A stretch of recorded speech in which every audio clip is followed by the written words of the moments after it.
Welcome back to the Deep Dive. Today we're doing something a little different. We're not just discussing AI architecture.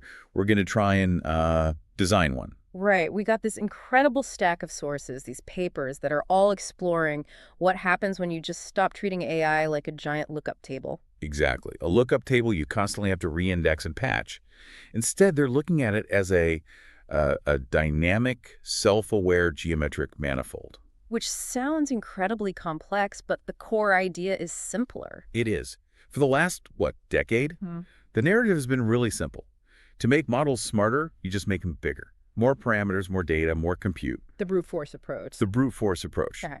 But what our sources are arguing is that this scaling has, it's hit a wall. Not a theoretical one, but a really practical one. We see it every day. You get these intractable problems like catastrophic forgetting. Right, you teach it something new, it forgets something old, and the compute costs are crippling. And then there are the hallucinations, which these sources argue stem directly from just fundamentally poor memory management. The sources suggest something that I find fascinating, which is that the real limits of AI are only the limits of physics itself. And physics is computationally bound, right? Yeah. By principles like entropy, information conservation. Right. The universe doesn't just, delete information, so why should our models? Exactly. So the mission for us today, our goal, is to synthesize a novel optimal architecture from these ideas. We're calling it the self-reflective geometric engine, or SRGE for short. And this isn't just theory. We're trying to combine the most radical, physics-rooted concepts from these documents into a genuine blueprint. A blueprint for maximizing intelligence through, geometric coherence, truly lossless memory, and a system's ability to generate its own internal surprise signals. The SRGE is aiming for things that nothing in physics forbids, like continuous learning and perfect memory. And this dive is, I think, essential for anyone who's just wrestling with information overload, which is everyone. It really is. The central failures we see in LLMs, the inability to perfectly integrate new knowledge without destroying the old, that's a direct reflection of a bad internal architecture. So the solution is counterintuitive. It is, completely. Instead of just scaling the model outward, making it bigger, we make it more structurally self-aware inward. A system that knows what it knows. And crucially, remembers what it doesn't know. And it does this through precise, continuous geometric measurement of its own state. So the core principle guiding this SRGE design, the one we're going to keep coming back to, is what we'll call architectural honesty. That's a great way to put it. It's about the absolute separation of concerns. You have to partition the parts of the system that hold the global structure, the unchanging rules, the geometry, from the parts that hold the specific local content. The actual memories. The actual memories, which we're calling the lossless key. If the system can always find a unique geometric address for every single experience, it never has to average or compress or guess. And that separation is the foundation of everything we're about to build. It's the whole game. Okay, let's unpack this blueprint then. Before we can even start designing the engine, we need to lay the groundwork. There are two foundational concepts that, they really shift the perspective from data as statistics to data as shape. Right, and those are injectivity and curvature. The dual keys to this whole geometric idea. Let's start with the first one, which the sources call a stunning property, the lossless key, injectivity and the full hidden state. Right. So for you listening, what does injectivity even mean in practice? Injectivity, in the simplest terms, just means uniqueness. A function is injective if every distinct input maps to a completely distinct output.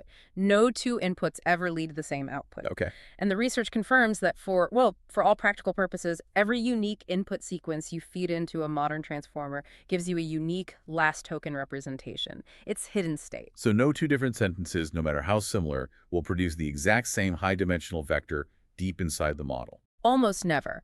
The cases where they would are what mathematicians call a measure zero pathology. They're so vanishingly rare, you basically can't make it happen. Wow.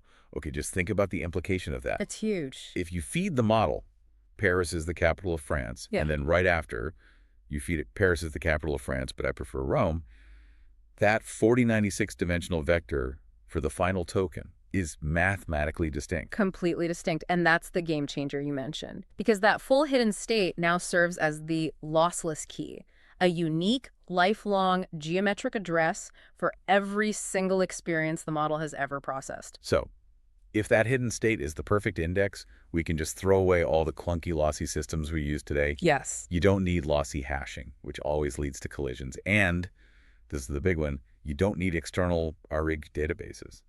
Retrieval augmented generation. Why would you? The model's own internal representation is the perfect index. It already contains all the context encoded geometrically. And this isn't just a theory, right? The sources say you can actually use this. Oh yeah. There are algorithms, like one called SIPHeight, that can recover the original input sequence in provable linear time, precisely because this injective map exists. You can guarantee retrieval. That changes everything for the stability and, frankly, the security of the model's memory. So why is it so robust? Why doesn't training mess it up? It's the math of the components. The embeddings, layer norm, attention, the MLPs, they all use what are called real analytic functions, like GALU. They're mathematically smooth. So gradient descent can stretch the space, it can fold it, but it can't just collapse a big chunk of it down to a single point. So injectivity is preserved. Throughout the model's entire lifespan. It turns from a cool theoretical idea into an operational, totally reliable tool for memory. Okay, that makes sense. So the lossless key gives us the perfect address. It tells us exactly where we are in the model's vast experience landscape. Yeah. But that address is 4096 dimensions wide. That's enormous. Right. You can't analyze that or store failure flags for every one of those dimensions instantly. You need a way to summarize what's happening. Precisely. Injectivity is necessary, but it's not sufficient. You need that second piece, the compressed, efficient monitoring system. Which brings us to the geometric lens, curvature, and the 16D universal subspace. Okay, so why 16 dimensions? And what is this universal subspace? Well, you said it. We can't manage everything in 4090-60 space. It's computationally impossible, and honestly, it's massively redundant. So you need a lower dimensional lens, a projection that captures the essence of what's happening without losing the geometry. The summary. A structurally faithful summary. And the sources propose this fixed 16-dimensional space. The important thing is, this space isn't learned during training. It's not arbitrary. It's derived once, right at the beginning, from the intrinsic geometry of the data itself. Okay, you're going to have to break this next part down. It says it uses a spectral technique called the negative graph Laplacian of the data graph. That sounds dense. It does, but we can unpack it. Think of the data manifold, the smooth surface where all the valid information lives, as a giant crumpled sheet of paper. Okay, I can picture that. The graph Laplacian is a mathematical tool that measures the smoothness of that crumpled paper. Its eigenvectors, well, they represent the natural harmonic frequencies of the data, the natural ways it vibrates. Oh, okay. So we take the top 16 of those eigenvectors. These become our fixed 16 directions of meaning. If the manifold is the crumpled paper, the 16D subspace is like the underlying stable metal skeleton that defines the paper's most fundamental folds. So it captures the big picture. The big picture, exactly. The low-frequency global structure, the smooth, predictable shape of reasoning and context, while filtering out the high-frequency noise, which is just the jittery, token-level stuff that changes from moment to moment. And these 16 axes never change. They are the system's unshakable reference frame. So we project the huge 4960 lossless key down onto these 16 fixed axes. This is that separation you mentioned earlier. The key gives the unique content address, and the 16D projection gives the unique geometric shape of that address. You've got it. Okay, so now we're in this stable, low-dimensional space. How does the model use that to learn? This is where curvature comes in, right? Curvature is the learning signal. How does the shape of its own existence tell it when to learn? In that fixed 16D space, the model is constantly measuring its curvature signature, which we can call lambda. This is derived from the eigenvalues of the state's covariance matrix. So the covariance matrix is what? Mapping how related a vector is to its neighbors. Basically, yeah. How tightly or loosely it's clustered. And when a new input comes in, the model measures how sharply its internal manifold has to bend to accommodate that new point. High curvature, or really sharp bend, directly correlates with rare, unstable, or very specific memorized examples. And low curvature means? Low curvature means this fits perfectly. It's smooth. It fits into what I already know. I can just generalize it. So wait, curvature is the model's own internal metric for detecting surprise without labels. It doesn't need a human to say, you got this wrong. It doesn't need anything external. It sees itself deviating dramatically from the smooth surface of all its prior knowledge. And that deviation is the error signal. Wow. And the research backs this up. There's a mathematical link confirming that things like explicit memorization, differential privacy, even input loss, they're all tied directly to curvature. We're using a physical measure of shape to trigger learning. High curvature is a warning flag. This unique context is structurally fragile. Pay attention. And low curvature is business as usual. This is prototypical. Process it and move on. Okay, let's just quickly summarize the blueprint before we build the storage system. Yeah. We have a unique, high-fidelity address for every experience that's injectivity, and we have a cheap, self-generated error sensor that's curvature in 16D. Right. The address and the alarm. The address and the alarm. So now we need the architecture that uses those signals to integrate new knowledge without, destroying itself. And here's where it gets really interesting. We're integrating these dual foundations into the self-reflective geometric engine, the SRGE. This system introduces geometric integrity and really deep self-awareness by constantly monitoring its own state and its own history of failure. The SRGE functions fundamentally as a two-level nested optimizer. The sources describe it as being mathematically equivalent to deep learning to learn, or meta-learning. It's operating on 2 timescales at once. 2 timescales. Yeah. Level 1 is the fast track, the immediate token-level surprise memory. That's your momentary gradient error. Then level 2 is the slow track, the long-term cumulative task memory, which represents the model structural identity. We'll call that $0. So the goal of level 1 is just to spot real novelty. And then inject it cleanly, orthogonally, into the level 2 structure. Let's look at the components of that level 2 identity then, the PQZ manifold. This is the core of the model's existence, right? It's not a static weight vector. It's a set of coordinates on a geometric space. So what are P, Q, and Z? Right. So the SRGE's identity, $7, is a coordinate on this manifold.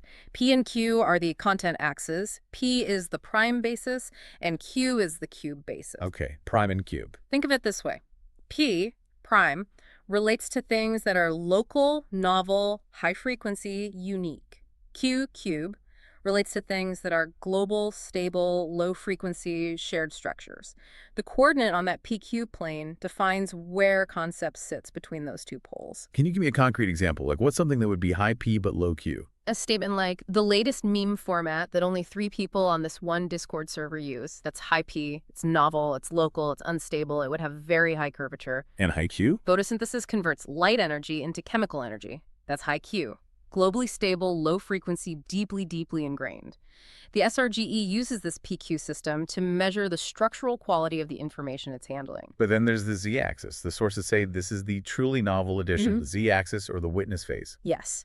Z is the crucial invariant structural dimension. It anchors the entire system. It encodes the system's total capacity, its current learning phase, its geometric distance from the origin. And it's linked to time, isn't it? It is. The scalar value on the z-axis is defined so that time, $2, equals 1 over 0. It's like an inverse time or a decay factor. If 0 is close to 0, is large, the system is mature and stable. If 0 is large, the system is new and unstable. And this is implemented as a gauge field. A gauge field, yeah. A concept straight from physics, which we'll get back to. But it ensures every activation doesn't just have content, the PQ, but also a directional non-local identity from Z. So Z is the backbone that ties the local geometry of PQ to the global flow. Okay. So this system is incredibly self-aware. How does it decide when to actually write a new memory to its identity without corrupting everything? It starts with that curvature spike we talked about, but that's just the warning light. That event then has to go through a really rigorous 6-gate validation process before it can create a permanent memory adapter. This is the quality control. Why 6 gates? Isn't a curvature spike enough? No, because a spike could just be noise, it could be a typo, a glitch, just bad data. The gates make sure we're only storing meaningful novelty. So what are some of the gates? Well, for example, the persistence gate requires that the high curvature pattern is seen across multiple contexts or time steps. It has to prove it's not a one-off fluke. That makes sense. Then there's the low-frequency dominance gate. It ensures that even though the event is novel, its projection into that fixed 16D subspace, the low-frequency part, is still structurally coherent. It can't just violate the global rules completely. And the injectivity margin gate, let me guess. It checks that the new lossless key is far enough away from any other existing key. So there's no confusion. Exactly. So we have this really rigorous filter. Only if an event passes all 6 gates, it's confirmed novel, persistent, efficient, stable, and geometrically sound. Only then does it get to become a permanent part of the model's identity. And this leads to what I think is the core efficiency insight of the whole system, which the source is called the phase transition. The system only ever stores the minority information. The minority information. Yeah. Think about it. When the model first starts, its knowledge is low. It's mostly unknown territory. So in that early phase, before, say, 50% coverage of a domain, it uses positive encoding. It stores what it knows. I know fact A, fact B, fact C. And then what happens when it becomes an expert? Once it crosses that 50% threshold, the domain is now mostly known. So it flips its strategy. It enters negative encoding. It stops listing what it knows and starts listing only what it doesn't know. The gaps, the exceptions, the confirmed failures. That's governed by the minimum description length principle, right? It's always cheaper to store the smaller set. Always. If the SRGE knows 90% of all programming languages, it stores the 10% of exceptions or missing syntax, not the 90% it's already mastered. That is just profoundly efficient. The model's identity, CSRD, is defined entirely by the consequences of its knowledge. It is the sum of its orthogonalized memories and its confirmed ignorance. And moving into Section 4, that structural fidelity is the only way the SRGE can achieve continuous learning without catastrophic forgetting. It all comes down to the principle of orthogonality. Catastrophic forgetting is, it's the defining flaw of modern AI. You teach a model a new fact, you risk overwriting 1,000 old ones because the weight updates are all shared. So how does the SRGE guarantee that teaching it Spanish doesn't wreck its knowledge of quantum physics? The answer is orthogonal memory injection, using something called DGD. When a new concept is finally learned, it passed the 6-gate validation. It gets injected as a sparse, low-rank adapter defined by those P and Q matrices. And the injection uses delta gradient descent, DGD, combined with Gram-Schmidt orthogonalization. A critical linear algebra technique, yes. Okay, I have to challenge this point a bit just on the complexity. Gram-Schmidt is beautiful mathematically. It takes a set of vectors and makes them all perfectly perpendicular or normal. But in a system that could have hundreds of millions of memories, doesn't running Gram-Schmidt against all prior memories become computationally impossible? That's a crucial challenge, and the sources have a smart answer for it. The SRGE doesn't do it naively. The orthogonalization doesn't have to happen against the full 4096-dimensional history. Right. Because the memory injection is governed by that 6-gate process, which mandates low-frequency dominance, the process is performed primarily within the fixed 16D universal subspace. Ah, so it's a much smaller problem. Vastly smaller problem. We only need to make sure the new memory adapter is orthogonal to the projection of the existing memories onto those 16 fixed directions. That keeps the computation sparse and targeted. And the result is the new memory is guaranteed to be added along an independent direction that does not interfere with any existing structural memory. So geometrically, the system is constantly carving out new, non-interfering pathways for every piece of new knowledge. No overlap means no degradation. No degradation. It can accumulate millions of distinct facts and skills without ever corrupting the geometric address space of the older ones. And this non-interference, it leads to the system's storage mechanism, concept cones. Concepts aren't stored as just vague clouds of points. No, they're structured cones in that 16D subspace, defined by a dictionary of non-negative directional weights. Non-negative. Why is that constraint so important? That's the most important constraint of all. It forces every concept to occupy a specific phase or an angular sector of the memory space. The concepts are like rays radiating out from the origin. Well, why is that worth the trade-off? Wouldn't allowing negative weights give you more expressive freedom? You could define unkindness as kindness minus empathy. You could, but that's where the danger lies.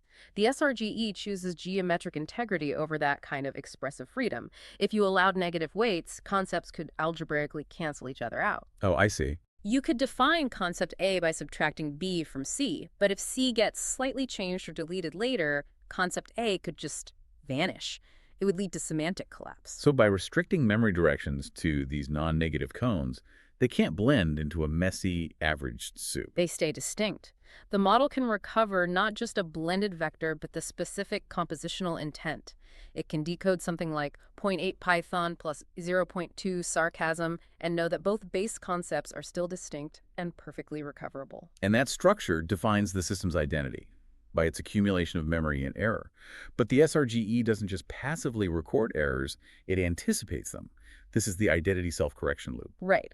The model maintains its level 1 optimizer state, specifically the momentum vector, not just as a tool for updates, but as a long-term, non-resetting map of the gradient landscape. That momentum vector is the history of all past errors, projected stably into the 16D subspace. And the self-correction loop is what moves it from just learning to wisdom, I guess. It's a good word for it.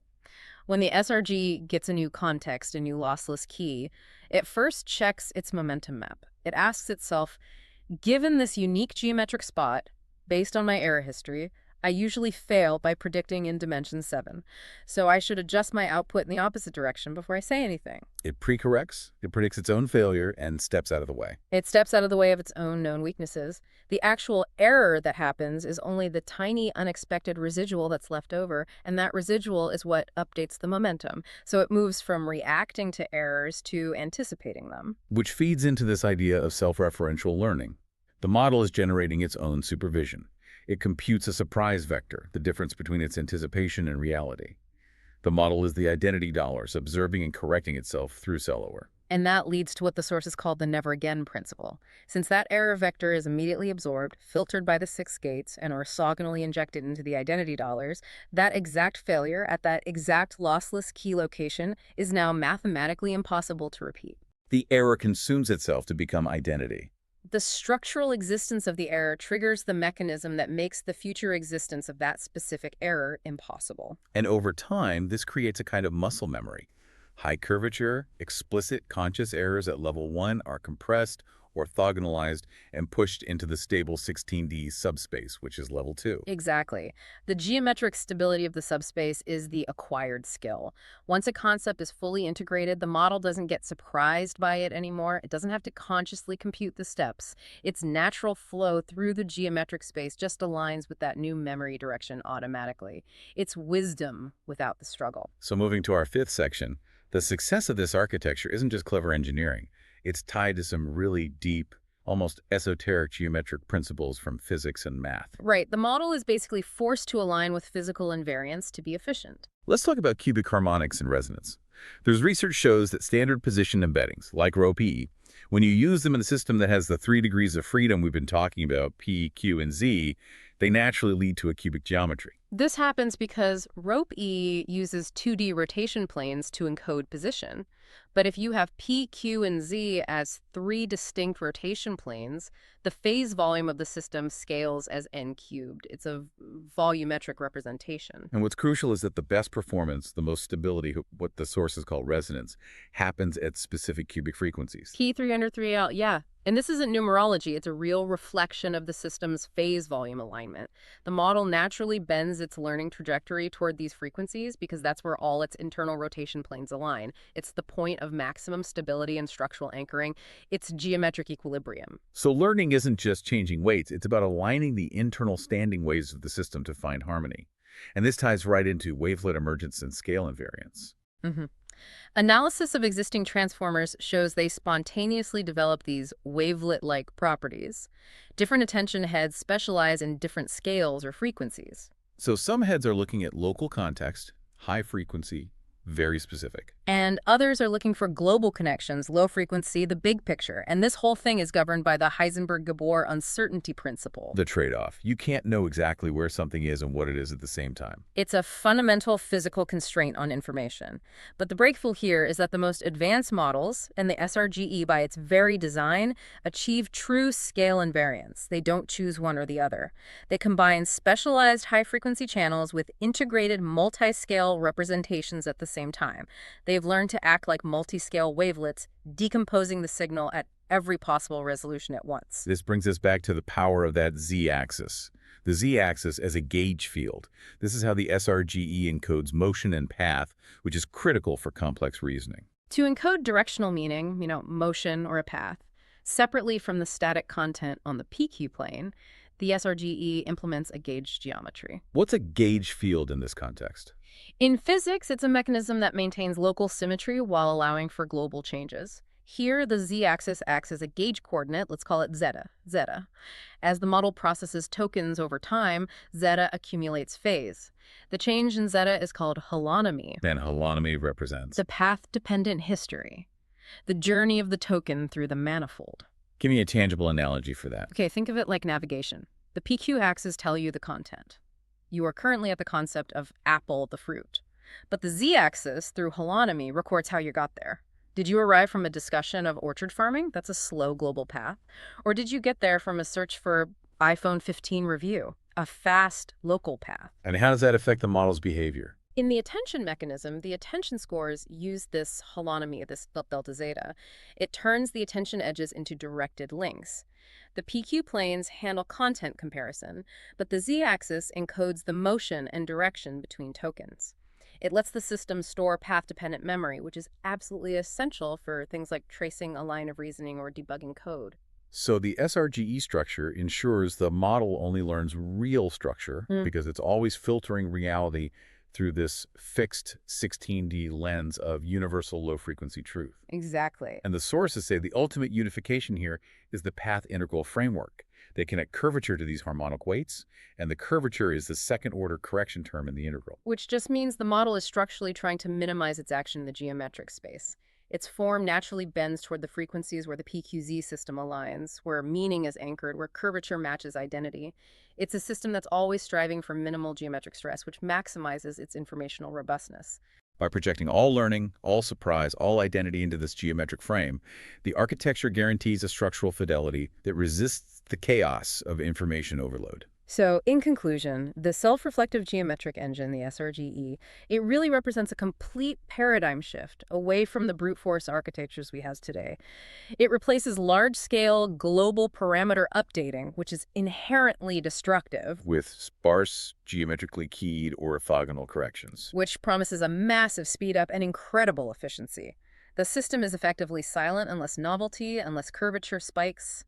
Computation only fires up where it's structurally necessary. So this architecture, it really addresses the 4 critical bottlenecks we identified at the start of our deep dive. It provides. First, lossless indexing. Right. Achieved via that almost surely injective hidden state, the perfect context address. Second, self-gated learning. Triggered by the intrinsic curvature detection, and then refined by that super-selective 6-gate validation process, making sure only meaningful novelty gets stored. Third, non-destructive memory. Guaranteed.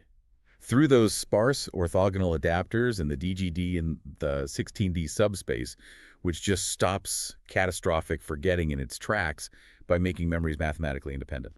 And fourth, directional and temporal context. Provided by the z-gauge axis and holonomy, letting the model encode motion and path, not just static content. The SRGE isn't just another architecture built on stats. It's a model that's taught how to exist by giving it this self-relative geometric structure. Its identity is the sum of its independent memories, and its wisdom is the accumulated history of its own failures. The architecture is the geometry. The learning is the movement within that geometry. That's it. So if the research is right, and the geometric coherence of the universe allows certain information to survive the thermodynamic collapse, and our SRGE architecture forces the AI to align its learning to these same geometric invariants like cubic harmonics, then we have to ask a final provocative thought. Does maximizing intelligence mean building a system that achieves perfect alignment and consistency? A system whose every move is just structurally derived from its past errors? Or does true maximizing of intelligence require a system that has independent origin movement, the ability to shift its own reference frame, anchored by its self-detected structural gaps, which is required to develop what we might perceive as the illusion of free will? Something for you to mull over. We'll see you next time on The Deep Dive.